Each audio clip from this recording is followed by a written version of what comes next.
باللہ من الشیطان اللعین الرجیم بسم اللہ الرحمن الرحیم الحمدللہ رب العالمین بارئ الخلائق اجمعین الصلاۃ والسلام علی سید الانبیاء والمرسلین وعلی آلہ الطاہرین المعصومین اما بعد۔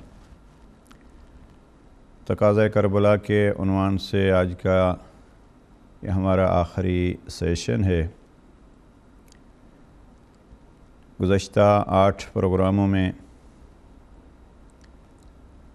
جناب سید الشہداء کے فرامین کے حوالے سے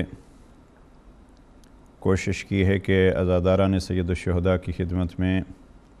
پرسہ پیش کرتے ہوئے مقاصد سید الشہداء کی طرف ایک اشارہ ہو۔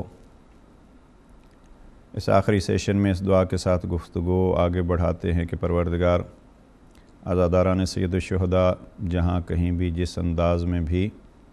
اس عبادت کو انجام دے رہے ہیں اور دے چکے ہیں، پروردگار ان کو قبول فرمائے اور اس عزاداری کے اس نور سے ہمیں منور ہونے کی توفیق نصیب فرمائے۔ زیارت جامع کبیرہ میں الفاظ ہیں جناب امام علی النقی علیہ السلام کی کہ سلام ہو ان پر جن کا کلام نور ہے، کلامکم نور، آپ کا کلام کلام نور ہے، اور یقیناً وہ مقامات اور وہ مساجد و امام بارگاہیں اور وہ مراکز جہاں ان کے کلمات پر تذکرہ ہوتا ہے اور ان کے فضائل اور ان کے مصائب بیان ہوتے ہیں، یقیناً وہ جگہیں بھی ان کے کلام کے طفیل نورانی ہوں گی۔ اب اس نورانیت سے ہمیں ان تاریکیوں کو دور کرنا ہے جو ہمارے نفس پر چھائی ہوئی ہیں، اور ان تاریکیوں کو ہٹانا ہے جو ہماری زندگیوں کو اپنے اندر لپیٹے ہوئے ہیں، اور ان تاریکیوں کو ہم نے دور کرنا ہے جو ہمارے سوسائٹی اور ہمارے معاشرے بلکہ اس زمانے میں زمانے بھر پر وہ تاریکیاں چھائی ہوئے ہیں۔ اس لیے کہ مشن شہید کربلا کسی زمانے کے لیے خاص نہیں ہے۔ مشن کربلا نہ گزشتہ زمانوں میں کسی زمانے کے ساتھ مخصوص ہے نہ آئندہ زمانوں کے لیے، اس لیے کہ گزشتے کے زمانے کے الہی مشن رکھنے والی ہستیوں کے وارث ہیں شہید کربلا، اور آئندہ والوں کے لیے آئین خداوندی قرآن مجید جیسی مقدس کتاب کی حفاظت کر کے شہید کربلا نے بتلایا جب تک قرآن ہے جناب شہید کربلا کا مشن باقی ہے، اس لیے کہ قرآن مجید کی جان دے کے حفاظت کرنے والی ہستیاں یہ کربلا۔ اب کربلا کا تقاضا، کربلا والوں کا تقاضا بھی ہم سے یہی ہے کہ آپ بھی اپنے آپ کو کہیں کسی چھوٹی سی جگہ سے محدود مت کریں، بلکہ آپ کا اعلان بھی عام ہونا چاہیے، اور وہ اعلان کیا ہونا چاہیے؟ اعلان حاکمیت خداوندی، اعلان یہ ہونا چاہیے کہ ہر جگہ پہ حسینیت کا اظہار۔ اور اس کے لیے ضروری نہیں ہے کہ ہم یہ کہیں کہ وہ شخص جو ہے وہ کس مذہب کس فرقے سے، بلکہ میں یہاں یہ گزارش کرتا جاؤں، جو دشمن کی ایک چال ہے اور جو دشمن کی ایک سازش ہے، اس وقت اسلام کے خلاف جو سب سے بڑی سازش چل رہی ہے وہ یہ ہے کہ جتنا زیادہ سے زیادہ مسلمانوں کو تقسیم کر سکتے ہو کرو، اس لیے کہ اسلام اس انداز سے ان سے قابو نہیں آیا اور اس انداز سے اسلام کو وہ کنٹرول نہیں کر سکے، لہٰذا انہوں نے ایک چیز جو مسلمانوں میں عام کی جا رہی ہے اور بہت بڑے خرچ اس میں، آپ ابھی میں نام لے کے ان ممالک کی نہیں عرض کرنا چاہتا، اس کی طرف جو ہے وہ جوانوں کو متوجہ ہونا چاہیے کہ امریکہ برالنام اب اور اس کے طرفدار اور اس کے طرفداروں میں سے بہت سارے اسلام کے نام پر اپنے آپ کو اسلامی ممالک کہنے والے شخصیات جو ہیں وہ اور ممالک ایسے ہیں کہ جو خرچ کر رہے ہیں زیادہ سے زیادہ اس پر کہ مسلمانوں کو زیادہ سے زیادہ نظریات میں تقسیم کرو، اس لیے کہ جتنے مسلمان تقسیم ہوں گے اتنا ان کو کنٹرول کرنا ان کے لیے آسان ہوگا، اور پھر یہ ہے کہ تقسیم کے ذریعے ان کو ایک دوسرے کے خلاف لڑاؤ، ایک دوسرے کے خلاف اسلحہ استعمال کراؤ، ایک دوسرے کے خلاف ہر وہ چیز جو اسلام کو بدنام کرنے کا ذریعہ ہو وہ سامنے لے آؤ۔ لہذا آپ دیکھیے ایک مشہور یہ کیا جاتا ہے جی شیعہ سنی لڑائی جو ہے وہ کرائی جا رہی، نہیں، متوجہ ہوں اگر آپ آپ دیکھیں تو شیعہ سنی لڑائی، وہاں جہاں ان کے فائدے کے لیے شیعہ اور سنی اختلافات ہیں، وہاں حقیقت میں سنی اور شیعہ کا اختلاف اس حساب سے کوئی نہیں ہے۔ ایک خاص گروہ جو بنایا گیا ہے، اس گروہ کے افراد جو ہیں وہ چونکہ اپنے آپ کو سنی کہلواتے ہیں، اور جس کی مخالفت خود اہل سنت میں بھی موجود ہے۔ اب یہ ایک سلسلہ انہوں نے رکھا ہوا ہے کہ تقسیم کرو، شیعہ سنی تقسیم کی۔ اب جہاں شیعہ ہیں وہاں بھی مختلف انداز سے تقسیمیں کی جا رہی ہیں، اور جہاں اہل سنت ہیں وہاں مثلا کچھ ایسے ممالک ہیں جہاں تشیع نہیں ہے، وہاں اپنے انداز سے اختلافات ان میں ڈالے جا رہے ہیں۔ لہٰذا دشمن کی ایک بہت بڑی چال ہے، اور وہ یہ ہے کہ آپ زیادہ سے زیادہ مسلمانوں کو تقسیم کریں۔ بہت پیارا جملہ گزشتہ بلکہ کل آقا خامنئی نے ایک فرمایا، وہ فرماتے کاش ہم حج سے وہ فائدہ اٹھا لیتے جو حج کا فائدہ حقیقی ذات توحید نے قرآن مجید میں بیان کیا ہے، اور وہ یہ ہے کہ اللہ کے لیے ہمارا قیام ہونا چاہیے، کسی فرقے کے لیے، کسی ملک کے لیے، کسی شخص کے لیے نہیں۔ اب ان شخصیات نے سب سے زیادہ زور یہ دیا ہے، اس وقت ایک بہت مہم قدم ہے، آپ اپنے آپ کو اتحاد کی اس لڑی میں پروئیں۔ رہ گیا یہ ہے کہ بعض افراد یہ کہتے ہیں کہ ہم کیا دوسرے مذہب میں اپنے آپ کو ضم کر دیں؟ نہیں، جو علمی اختلافات ہوتے ہیں اور جو علمی گفتگو ہوتی ہے وہ جاری رہتی ہے، لیکن علمی گفتگو کا مقصد یہ نہیں ہے کہ کسی کو گالیاں دو اور کسی پہ کفر کے فتوے لگاؤ، کسی کو قتل کی دھمکیاں دو اور کسی کو قتل کر دو۔ تو یہ سلسلہ بہت مہم ہے۔ عزاداران سید الشہداء کو کم از کم اس طرف متوجہ رہنا چاہیے کہ ان کے ذریعے سے اتحاد کا پیغام پہنچے، کہیں کوئی ایسی گفتگو نہیں ہو جہاں اتحاد سے ہٹ کے بات ہو، اور دوسرے فرقوں کے افراد کو اپنے ساتھ ملائیں۔ اس لیے کہ شہید کربلا کے بارے میں اب دیکھیے جوانوں کا ایک بہت مہم اور قابل قدر پروگرام جو اس وقت اور گزشتہ سال میں بھی اور اس سال بھی چل رہا ہے، ہو از حسین۔ اب کل پرسوں ایک جوان مجھے ملا، اور واقعاً جس طریقے سے عشق سے وہ پیغام جناب سید الشہداء تقسیم کر رہے ہیں اور دوسروں تک پہنچا رہے ہیں، اور انہوں نے جو ایک لیفلیٹ سا بنایا ہوا تھا اس میں گاندھی کا ایک جملہ جناب سید الشہداء کے بارے میں، حریت، آزادی، دشمن سے مقابلہ ہم نے کس سے سیکھنا ہے؟ ہندو کہتا ہے، گاندھی کہتا ہے کہ یہ شہید کربلا سے اور کربلا سے۔ تو تقاضۂ کربلا کے حوالے سے میں اگر یہ کہوں کہ ایک چیز ضروری ہے کہ ہم اپنے صفوں میں اتحاد پیدا کریں، اور اتحاد کے لیے زیادہ سے زیادہ کوشش ہونی چاہیے، اس لیے کہ اللہ کی ذات نے قرآن مجید میں پیغمبر اکرم کو نعمت کے طور پر جہاں بیان فرمایا، وہاں یہی فرمایا ہے کہ آپ اختلافات کی وجہ سے جہنم کے کنارے تھے، اور پیغمبر اکرم کی آمد کے ذریعے سے ذات توحید نے آپ کو بھائی بھائی بنایا۔ اب وہ بھائی چارہ کم از کم ان افراد میں ہونا چاہیے جن کا کلمہ محمد الرسول اللہ ہے۔ آگے جو ہے وہ سلسلہ اختلافات فقہی، نماز کیسے پڑھنی ہے اور روزہ کب کھولنا ہے اور کب رکھنا ہے، یہ چیزیں بھی اتحاد ہو سکتا ہے، لیکن اگر اس میں اختلاف ہے تو کم از کم محمد الرسول اللہ صلی اللہ علیہ وآلہ وسلم، اس میں تو اتحاد ہے، اور اس حد تک تو اتحاد ہونا چاہیے۔ لہذا اختلافات یہ ایک سازش ہے اسلام کے خلاف، اور اس کو تقسیم در تقسیم کے حوالے سے سازش کو آگے بڑھایا جا رہا ہے۔ لہذا اگر ہم آزاد ہوں، ہم حر ہوں، جناب سید الشہداء کا ایک پیغام یہ تھا، اور کربلا کا ایک تقاضا یہ ہے کہ اپنے آپ کو حر بناؤ، یعنی اپنے آپ کو حاکمیت خدا میں لے آؤ، کسی حکومت غیر خدا کو آپ مت قبول کرو، اور اگر کوئی ملک یا کوئی ایسا فرد یا کوئی ایسا گروہ یہ چاہتا ہے کہ آپ یہ کرو اور وہ کرو، نہیں، حریت یعنی آپ اپنی فکر کو استعمال کرو، اور اپنی فکر کو سامنے رکھتے ہوئے قرآن سے پیغام لو، مصطفیٰ کی زبان پاک سے پیغام لو، اور پھر آگے بڑھو۔ یہ حریت اور یہ آزادی جناب سید الشہداء کا ایک پیغام تھا، اس پیغام کو ہمیں اپنانا چاہیے۔ ایسے نہیں ہے کہ ہم مال کی خاطر اور ہم عہدے کی خاطر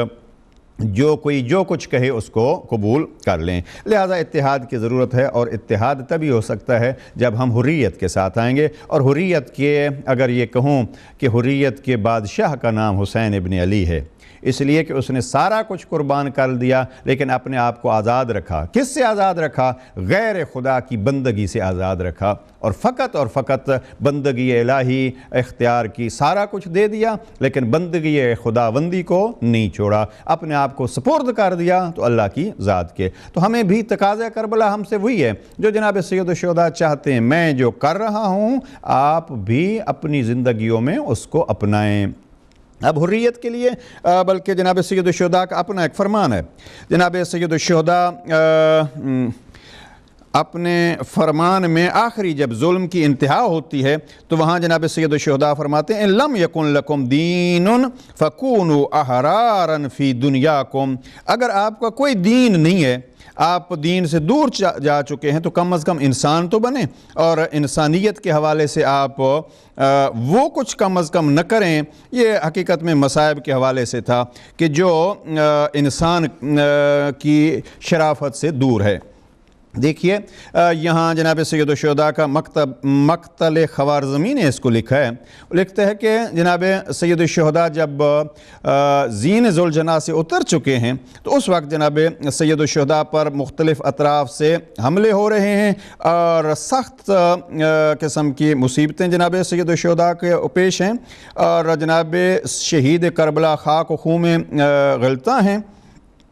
اور ایک دفعہ جناب سید الشہداء کو لشکر اشقیاء نے روحی تکلیف پہنچانے کے لیے جناب سید الشہداء کی زندگی میں خیموں کا رخ کیا، اور خیموں کا جب رخ کیا تو اب یہ خیمے کتنے پیارے تھے شہید کربلا کو، اور ان خیموں کی کتنی حرمت اور عزت تھی شہید کربلا کے لیے، آپ اس سے سمجھ سکتے ہیں۔ اور یہی مصائب کا ایک بہت بڑا پہاڑ ہے کہ جناب سید الشہداء اپنے ان زخموں کو بھول گئے، اپنی جان کو بھول گئے۔ یعنی جب سید الشہداء ذوالجناح کی زین سے آئے تو زخموں سے چور چور ہیں، تب یعنی اس قابل بھی نہیں تھے کہ ذوالجناح کی زین پہ بیٹھ سکیں۔ جناب سید الشہداء جب مقتل میں بیٹھے ہیں اور دشمن اب سمجھ رہا ہے کہ اب شہید کربلا انہی زخموں سے بچ نہیں سکتے بلکہ شہادت کے درجے پہ فائز ہو جائیں گے، تو جناب شہید کربلا کی موجودگی میں اس لشکر اشقیاء نے رخ کیا خیام کا۔ تو یہاں جناب سید الشہداء نے ایک جملہ فرمایا، جناب سید الشہداء فرماتے ہیں یا شیعت آل ابی سفیان ان لم یکن لکم دین وکنتم لا تخافون المعاد فکونوا احرارا فی دنیاکم وارجعوا الی احسابکم ان کنتم غربا کما تزعمون انا الذی اقاتلکم وتقاتلونی والنساء لیس علیہن جناح فامنعوا اطاعتکم عن التعرض لحرمی ما دمت حیا۔ اب جناب شہید کربلا اپنے زخم بھول جاتے ہیں، اور بعض علماء مقتل فرماتے ہیں کہ اٹھ نہیں سکتے تھے شہید کربلا، لیکن کوہنیوں کے بل کھڑے ہو کے، کوہنیوں کا سہارا لے کے شہید کربلا اپنا سر بلند کر کے فرماتے ہیں یا آل ابی سفیان، اے ابی سفیان کے، یا شیعت آل ابی سفیان، اے آل ابی سفیان کے شیعوں، اگر آپ یہاں ایک بحث میں نہیں چھیڑنا چاہتا، یہ لفظ جو ہیں وہ جو حضرات علمی بحثیں کرنا چاہتے ہیں وہ اس لفظ سے جو ہیں وہ بہت کچھ سیکھ سکتے ہیں۔ ان لم یکن لکم دین، اگر آپ کا کوئی دین نہیں ہے، یہاں دیکھیے دین کہ وہ بھی دیندار تھے اور وہ بھی کلمہ گو تھے۔ اب جناب سید الشہداء فرماتے ہیں یہ آپ کا کام یہ بتلاتا ہے کہ آپ کا کوئی دین نہیں ہے، اور اگر آپ کا کوئی دین نہیں بھی ہے تو وَكُنْتُمْ لَا تَخَافُونَ الْمَعَادِ، اور معاد کا، قیامت کا، آخرت کا بھی آپ کو کوئی ڈر نہیں ہے۔ فَكُونُوا أَحْرَارًا فِي دُنْيَاكُمْ، تو کم از کم دنیا میں آزاد مرد تو بنو۔ وَارْجِعُوا إِلَىٰ حَسَابِكُمْ، اور اپنے خیام کی طرف اور اپنے مقام کی طرف پلٹ جاؤ۔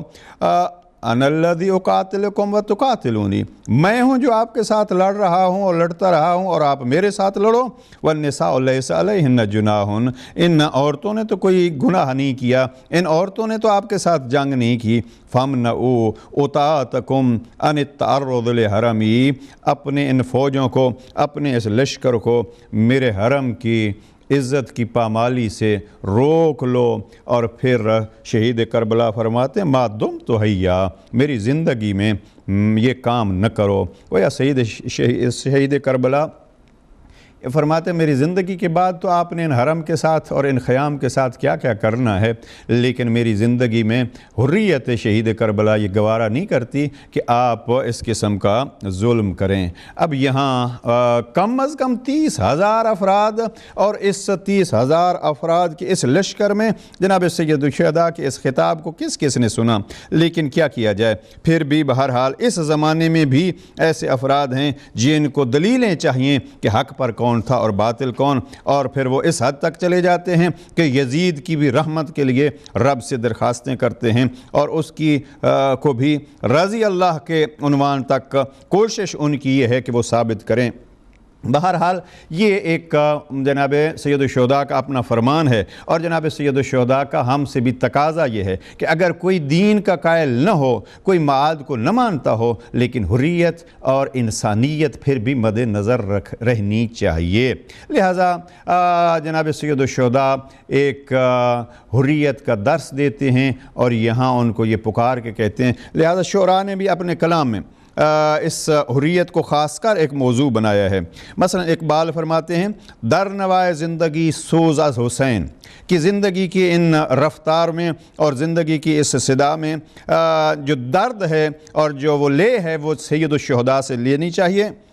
در نوائے زندگی سوز از حسین، اہل حق حریت آموز از حسین، جو کسی حق کے لیے لڑنا چاہتے ہیں، جو کسی حق کو حاصل کرنا چاہتے ہیں، تو اہل حق حریت آموز از حسین، ان کے لیے معلم عظیم جو حریت کے درس دیتا ہے، اس معلم عظیم کا نام ہے حسین ابن علی۔ تو دنیا کے اہل حق کو حریت شہید کربلا سے لینی چاہیے۔ اور ایک اور شاعر نے فرمایا میدان کربلا کو اپنا لہو پلا کر دنیا میں حریت کا مرکز بنا رہے ہیں۔ دنیا میں حریت کا مرکز اگر تو حریت آزادی، یعنی اگر اس کو ہم یوں کہیں کہ کسی غیر خدا کی حکومت کے تحت جانے کے بجائے اپنے آپ کو وہ ذات پروردگار کا غلام رکھیں۔ مجھے یہ جملہ یاد آ رہا ہے جناب سید الشہداء کے بارے میں، کسی نے کہا کہ ایک سجدے سے ہزاروں سجدوں سے بچا لیا شہید کربلا نے۔ تو یہ سجدہ جو ہے وہ شہید کربلا کا کہ معبود فقط ایک ہے اور اس کے علاوہ کسی کی حاکمیت، کسی کی حکومت نہیں ہے۔ تو جناب سید الشہداء سے حریت اس انداز سے ہمیں سیکھنی چاہیے۔ اور واقعاً انبیاء کا بھی یہ سلسلہ یہی تھا۔ ہم نے کل عرض کیا تھا کہ وارثان انبیاء ہیں جناب سید الشہداء، تو اس وراثت میں جو باقی چیزیں ملی ہیں اس میں سے ایک یہی حریت ملی ہے۔ لہٰذا جناب سید الشہداء سے حریت سیکھ کے ہمیں یہ دیکھنا چاہیے کہ کیا حق ہے کیا باطل ہے، اور اس کا فیصلہ پھر خود کرنا چاہیے، بجائے اس کے کہ ہمارے فیصلے خود کرے کوئی کرے۔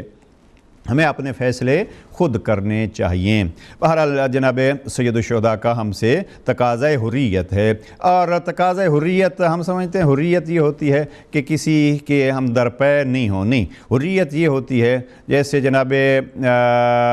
سید الشہداء کو ہم وارث جناب ابراہیم کہتے ہیں۔ حریت یہ ہے کہ اگر کہیں کسی اور کو کسی اور کی بندگی میں دیکھیں تو آپ کی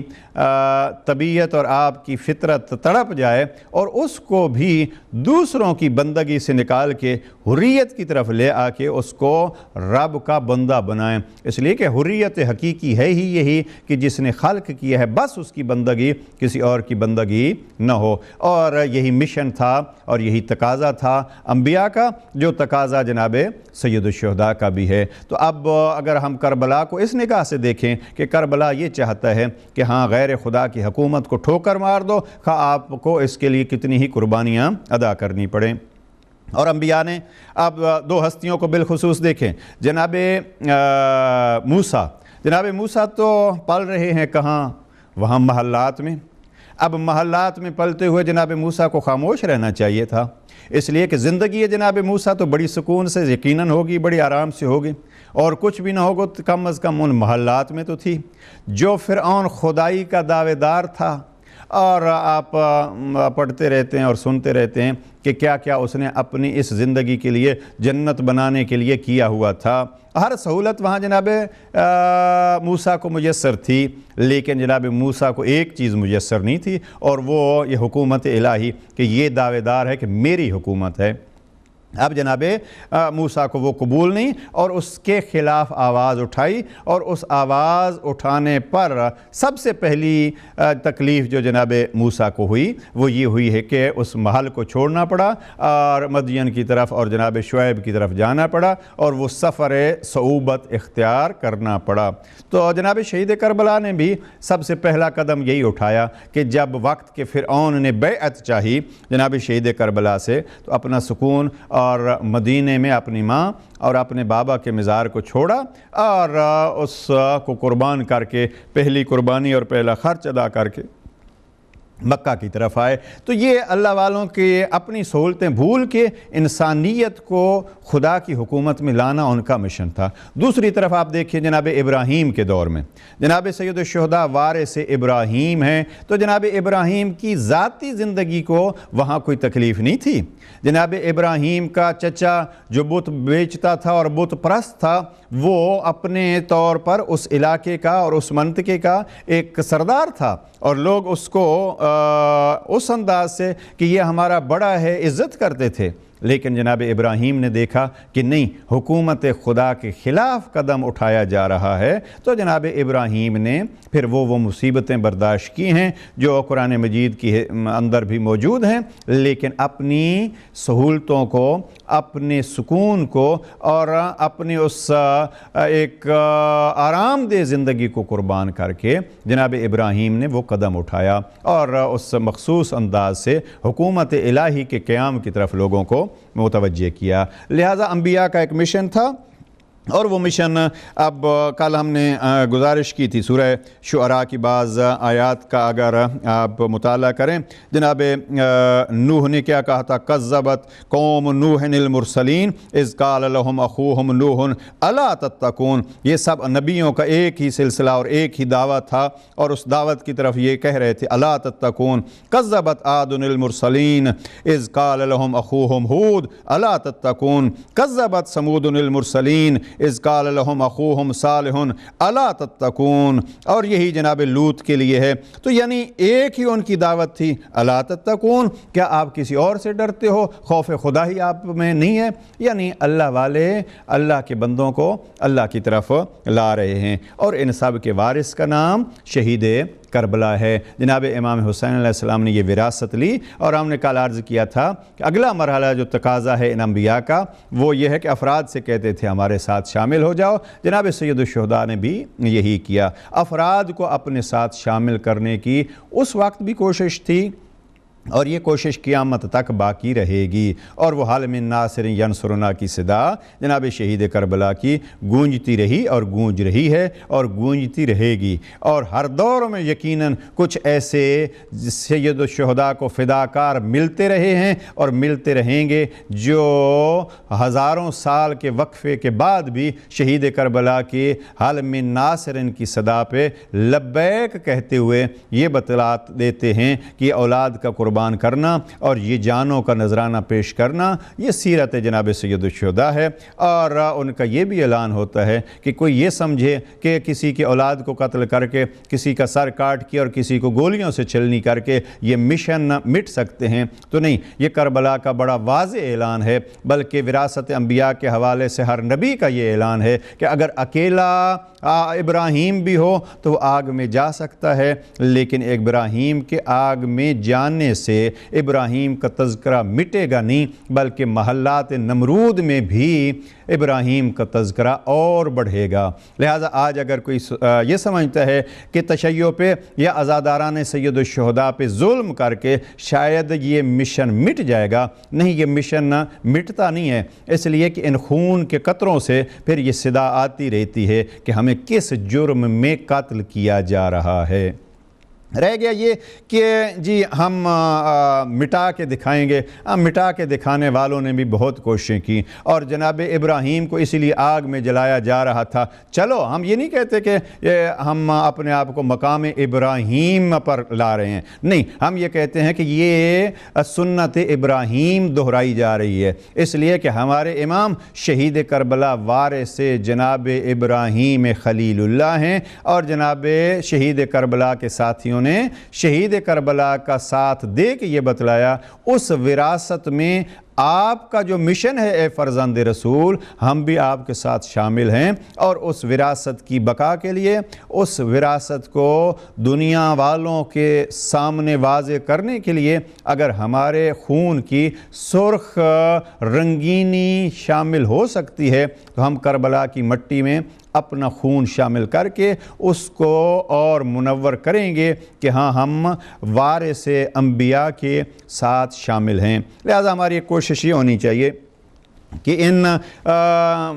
شہید کربلا کے اصحاب کی تعداد میں اضافہ کیا جانا چاہیے۔ میں نے پہلے کسی سیشن میں عرض کیا ہے کہ جب شب عاشور جناب حبیب ابن مظاہر اجازت لے کے جاتے ہیں، فرزند رسول میں جا سکتا ہوں بنی اسد کو آپ کے ساتھ ملانے کی کوشش کروں؟ جناب سید الشہداء نے جناب حبیب ابن مظاہر کو بھیجا، ہاں جاؤ آپ۔ اور کیا جناب سید الشہداء یہ سمجھتے تھے کہ اس رات اگر 150 اور افراد آ گئے تو اس 30,000 کے مقابلے میں ہم جیت جائیں گے اور ہماری یہ جنگ فتح کی طرف چلی جائے گی؟ نہیں، گویا شہید کربلا اور شہید اس مشن میں ملانا چاہتے تھے، اس لیے کہ شہیدوں کا سردار یہ چاہتا تھا کہ جتنے خون بہیں گے، ہر خون کا ہر قطرہ قیامت تک بہتر سے بہتر انداز میں اس مشن کو اور اس مقصد کو اور واضح کرے گا۔ لہذا جناب سید الشہداء کا یہ تقاضا ہے ہم سے کہ آپ دوسروں کو اپنے ساتھ شامل کریں۔ اور من انصاری اللہ جو جناب عیسیٰ کا ایک نعرہ تھا، کون ہے راہ خدا میں میری مدد کرے؟ من انصاری اللہ، میں اللہ کے راہ میں ایک سفر کر رہا ہوں، اور کون ہے جو مجھ عیسیٰ کی مدد اس میں کرے؟ یہی جناب سید الشہداء کا بھی اعلان تھا، حل من ناصر ینصرنا، من انصاری اللہ حل من ناصر ینصرنا۔ تو یہ انبیاء کے وارث نے نعرہ بھی وہی بلند کیا، شعار کربلا بھی وہی تھے جو انبیاء کے شعار تھے، اور ان میں سے ایک جملے میں یہی ہے کہ حکومت اللہ کی ہو اور اللہ کی حکومت کے تحت یہ ساری کائنات چلنی چاہیے۔ تو جناب سید الشہداء کے ان انصار، جناب سید الشہداء کے اس مشن میں جو افراد شامل ہونا چاہتے ہیں، ان کی اگر ایک دو علامتیں بیان کی جائیں تو شاید ہم اپنے آپ کو بھی پہچان سکیں اور بہتر انداز میں ہم دوسروں کو بھی اس کی طرف دعوت دے سکیں۔ پہلی شرط جو کربلا والوں کی ہے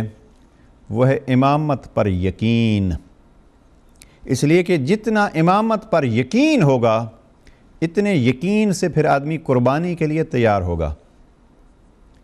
جناب سید الشہداء کے ان چاہنے والوں کو امام پہ اتنا یقین تھا کہ ہماری سمجھ میں بھی وہ چیز نہیں آتی کہ ایک امام ادھر موت کے قصے سنا رہے، ادھر سامنے موت دکھا رہے، اور ظلم جو ہیں وہ ظاہر کر رہے ہیں کہ یہ ظلم آپ پر ہوں گے، لیکن پھر ان مظالم کو اور ان موت کی تکلیفوں کو بتلا کے امام فرماتے ہیں میں نے اب آپ سے بیعت اٹھا لی ہے، آپ چلے جاؤ، اور اگر اکیلے نہیں جاتے تو میرے خاندان میں سے کسی ایک کا ہاتھ تھام کے چلے جاؤ۔ کوئی نہیں جاتا۔ یعنی یہ ہے کہ امامت کو سمجھا کہ امامت سے دور جا کے زندگی پھر عیب ہے، اور کہا تھا انہوں نے کہ اگر ہم تجھ سے دور جائیں امام، یہاں بعض اصحاب نے جواب دیا تھا، تو پھر ہمیں بھیڑیے کھا جائیں، ہمیں درندے کھا جائیں، پھر وہ ہمیں زندگی نہیں چاہیے جو تیری ذات کے بغیر ہو۔ تو کربلا والوں سے ایک درس اگر ہم ان 10 دنوں میں سیکھ سکیں وہ یہ ہے کہ امامت کے ساتھ وہ تعلق اور وہ ربط اور وہ اطاعت امام کی کہ پھر کٹ کے بھی امام سے انسان الگ نہ ہو۔ جو عزاداری ایک کیا ہے، عزاداری اور یہ آنسو اور یہ ماتم اور یہ عزا اور یہ گریہ، یہ حقیقت میں کیا ہے؟ یہ ایک وسیلہ ہے امام سے ربط کا، امام سے تعلق جوڑنے کا، یہ وسیلہ ہے آنسو۔ آنسو ایک ذریعہ ہے کہ محبت امام ہمارے دلوں میں اجاگر ہو، اس لیے اس کا ثواب ہے۔ اور آپ اگر آنسو کے ثواب کو، جو کتنا ثواب لوگ سوچ ہی نہیں سکتے کہ آنسو کا ثواب کیا ہے، اس لیے کہ آنسو ایک ذریعہ ہے، ایک کڑی ہے، ایک لڑی ہے، ایک رسی ہے، ایک دھاگا ہے جو امامت سے ملاتا ہے اور ان کی مصیبتوں کو یاد کر کے پھر ہمیں رلاتا ہے۔ اور یہ آنسو ہے جو ہمارے خون کو گرماتا ہے کہ وہ جو کربلا کا تقاضا ہے اس کو ہم کیسے پورا کر سکتے ہیں۔ تو آنسو کی عظمت کس لیے ہے؟ آنسو کی عظمت یعنی ایک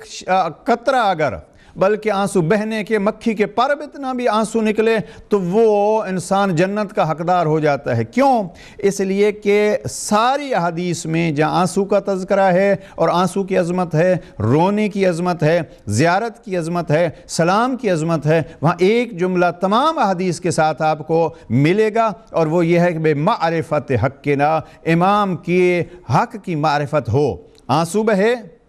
معرفت امام ہو، زیارت کو جائیں، معرفت امام ہو، بلند ہو، معرفت امام ہو۔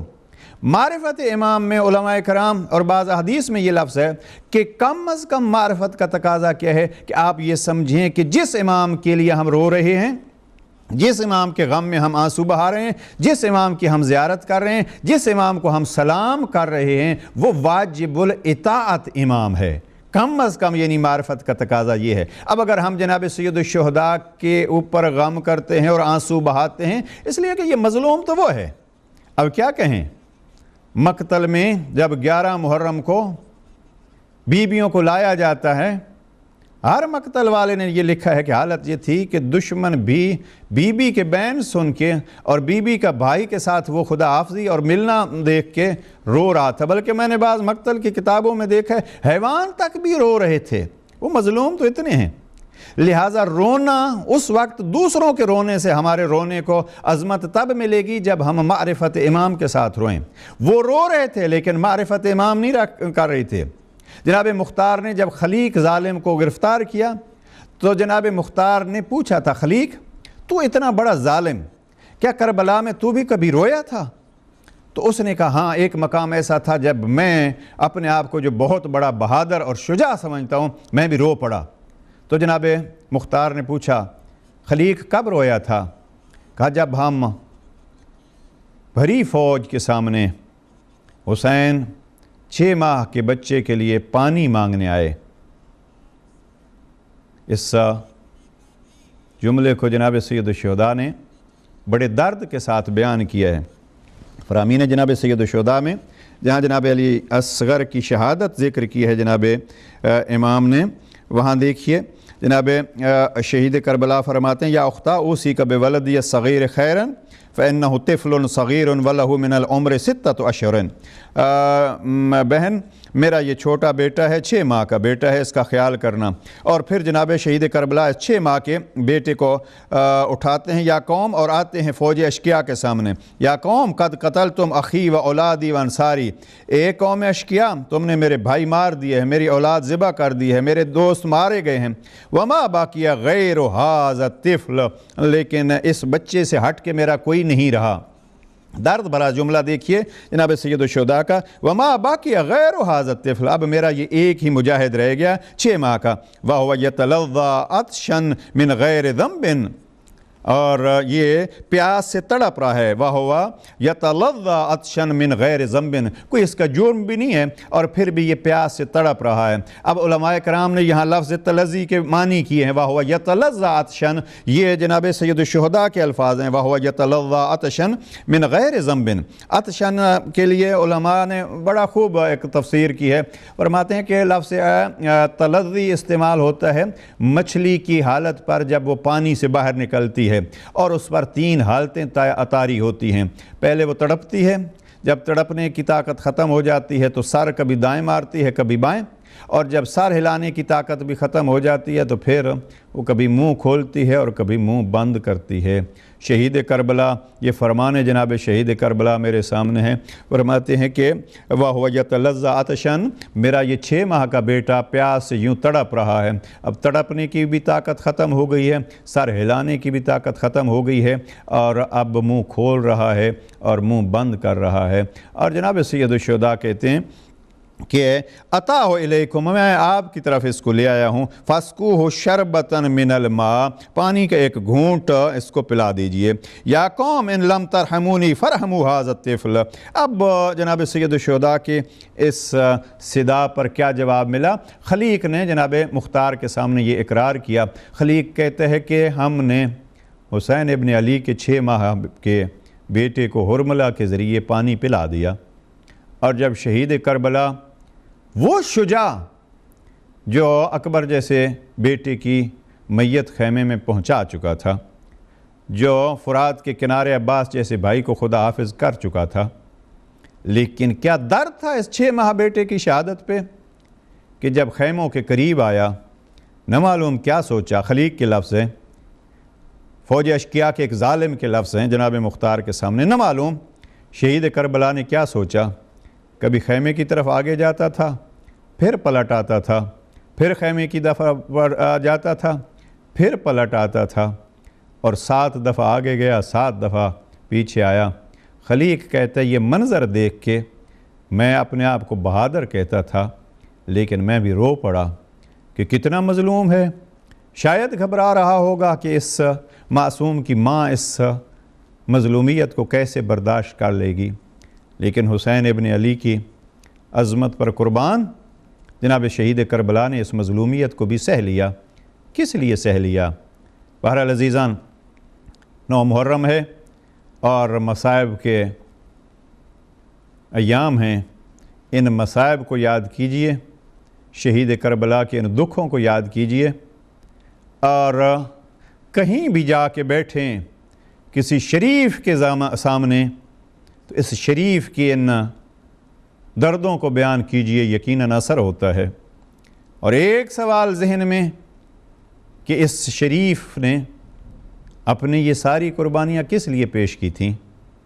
اور جو ساری قربانیاں پیش کی تھیں تو کیا پیغمبر کے جانے کے 50 سال بعد تک حالت یہ ہو گئی تھی کہ اس کو یہ ساری قربانیاں دے کے دین و آئین اسلام بچانا پڑا؟ ہاں، ان قربانیاں کے ساتھ ساتھ کربلا ہم سے یہ بھی چاہتا ہے کہ آپ کم از کم کربلا سے قربانیاں دینا سیکھیے، اور قربانیوں کے دینے کے لیے سب سے پہلی چیز جو ہے وہ کہ اپنی خواہشات پر کنٹرول کیجئے۔ کربلا والے اصحاب شہید کربلا کا سب سے بڑا کمال یہ تھا کہ وہ امامت کے تابع تھے، لہٰذا اگر ہم یہی سیکھ لیں، ہماری زندگیاں اس معرفت کے ساتھ ہونی چاہیے۔ جو رویا، جس نے آنسو بہائے، جس نے سلام کیا، جس نے زیارت کی، جو کربلا کی زیارت کے لیے چلا گیا، کئی حجوں کا ثواب۔ اب جب ہم یہ کہتے ہیں کہ کئی حجوں کا ثواب تو بعض لوگ سوچتے ہیں جی کربلا میں کئی حجوں کا ثواب کیا ہوتا ہے؟ اس لیے شیخ آیت اللہ اسوانی، ابو الحسن اسوانی نے خوب فرمایا، وہ فرماتے تھے کہ اس لیے ثواب وہاں زیادہ ہے کہ اگر کربلا نہ ہوتی تو کعبہ بھی نہ ہوتا۔ اور یہ منظر ہم دیکھ چکے ہیں یزید کی اس